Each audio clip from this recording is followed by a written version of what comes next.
আসসালামু আলাইকুম চতুর্থ শ্রেণীর শিক্ষার্থী বন্ধুরা, আমি আপনাদের সামনে আপনাদের কিছু ওয়ার্ড মিনিং এবং ওয়ার্ড দিয়ে বাক্য তৈরি, সেন্টেন্স কিভাবে তৈরি করতে হবে, কিছু সহজ সহজ সেন্টেন্স তৈরি করেছি। আপনারা ক্লাসটা অবশ্যই মনোযোগ সহকারে শিখবেন।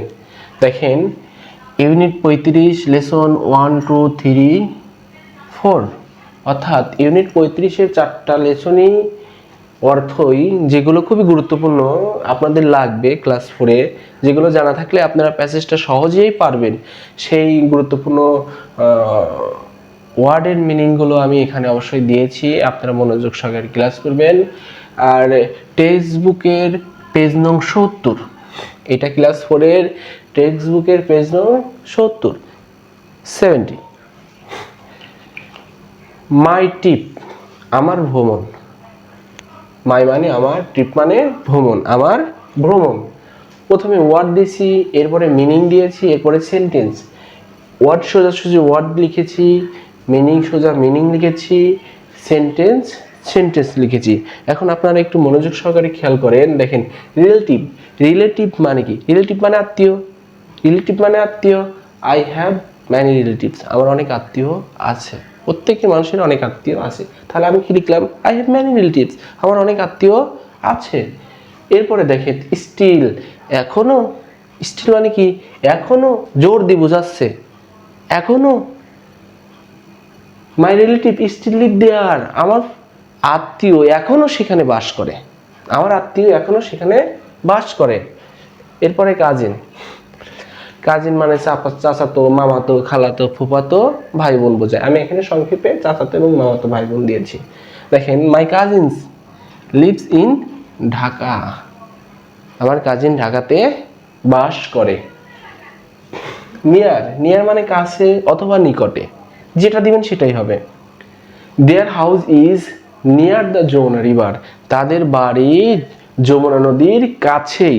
এটা আমি একেবারে প্যাসেজে যে বাক্যটা দেওয়া আছে ওখান থেকেই দিচ্ছি, যদি আপনাদের বুঝতে আরো সুবিধা হয়। Their house is near the Jamuna river, তাহলে নিয়ার মানে কি? কাছে অথবা নিকটে। এরপরে অ্যাগো, অ্যাগো মানে পূর্বে অথবা আগে, অ্যাগো মানে পূর্বে অথবা আগে। He died 10 years ago, 10 years ago, সে 10 বছর আগেই মারা গেছে। ফান, ফান মানে মজা, ফান মানে মজা। FUN, ফান, ফান মানে মজা। We had so much fun, we had so much fun, আমরা কি অনেক মজা করেছি। হিস্টোরি, আমরা বলি কি? History, not history, history. এটার উচ্চারণ কি হবে? হিস্ট্রি। হিস্ট্রি মানে কি? ইতিহাস। Bangladesh has a big history, Bangladesh has a big history, বাংলাদেশের ইতিহাসটা বড়, বাংলাদেশের ইতিহাসটা বড়। এরপরে আছে কট মানে ধরে ছিল, কট মানে ধরেছিল। My uncle caught a lot of fish, my uncle caught a lot of fish, আমার আঙ্কেল অনেক মাছ বা প্রচুর মাছ ধরেছিল। এই বাক্যটাও আমি প্যাসেজ থেকেই নিয়েছি। থিন, থিন মানে পাতলা, থিন মানে পাতলা। চাপিলা ফিশ ইজ থিন, চাপিলা মাছ পাতলা, এটাও প্যাসেজ থেকে নেওয়া হয়েছে। ডেলিসিয়াস মানে সুস্বাদু, চাপিলা ইজ এ ডেলিসিয়াস ফিশ, এটাও প্যাসেজেরই বাক্য। নো, নো মানে জানা, নো মানে জানা। আবার যদি বলা হয় স্যার, নো মানে তো নাও হয়। NO, নো মানে না, আর KNOW, নো মানে জানা। তাহলে এখানে আছে কি? KNOW, নো, নো মানে জানা। আই নো, আমি জানি, দ্যাট যে it is a delicious fish, এটি একটি সুস্বাদু মাছ। আই নো, আমি জানি, দ্যাট যে it is a delicious fish, এটি একটি সুস্বাদু মাছ। ট্রিপ মানে ভ্রমণ, প্রথমেই বলে আসলাম মাই মানে আমার, ট্রিপ মানে ভ্রমণ। তাহলে ট্রিপ মানে কি? ভ্রমণ করা। ইট ওয়াজ এ ভেরি স্পেশাল ট্রিপ, এটাও কিন্তু আমরা প্যাসেজ থেকে নিয়েছি। এরপরে টুগেদার মানে একত্রে, একসাথে। উই লিভ টুগেদার, আমরা একসাথে বাস করি। দেয়ার, দেয়ার মানে সেখানে। When did you go, when did you go there, when did you go there, তুমি সেখানে কখন গিয়েছিলে, তুমি সেখানে কখন গিয়েছিলে, প্রশ্ন বোঝাচ্ছে। অনেকগুলো সেন্টেন্স দিছি, তো ভাবলাম যে একটা প্রশ্নবোধক প্রশ্ন তৈরি করতে হবে কিভাবে, একটা বাক্য দিয়ে দেই। তাহলে এই যে অর্থগুলো দিয়েছি, বাক্যগুলো দিয়েছি, অবশ্যই মনোযোগ সহকারে দেখবেন এবং লিখবেন।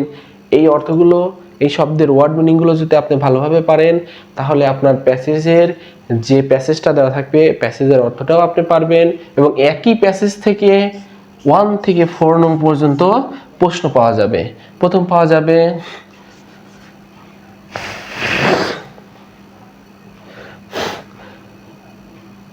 choose the best answer, অথবা অরে থাকতে fill in the gaps। 2 নম্বরে কি থাকবে রাইট টু অর ফলস, সত্য অথবা মিথ্যা লেখো। 3 নম্বর কি থাকবে অ্যান্সার দ্য ফ্লোয়িং কোশ্চেন। 4র্থ নম্বরে কি থাকবে এই যে প্যাসেজ, এই প্যাসেজের উপরে একটা শর্ট কম্পোজিশন। তাহলে এই যে 1 থেকে 4 পর্যন্ত প্রশ্নের উত্তর যদি আমরা সহজ এবং সাবলীল ভাষায় করতে চাই, তাহলে এই অর্থ যদি, এই মিনিংগুলো যদি, এই প্যাসেজের ওয়ার্ড মিনিংগুলো আমাদের যদি ভালো আয়ত্তে থাকে এবং জানা থাকে, তাহলে আমরা সহজেই পারবো। তাই আপনাদের কাছে আবার একটাই চাওয়া, এটা ভালো করে পড়বেন, একবার খাতায় লিখবেন, একটু রিভিশন করবেন, ইনশাল্লাহ আপনি অনায়াসেই একাই পারবেন। আর ভিডিওটা দেখা হলে অবশ্যই নিচে কমেন্ট বক্সে ডান লিখে যাবেন। আল্লাহ হাফিজ।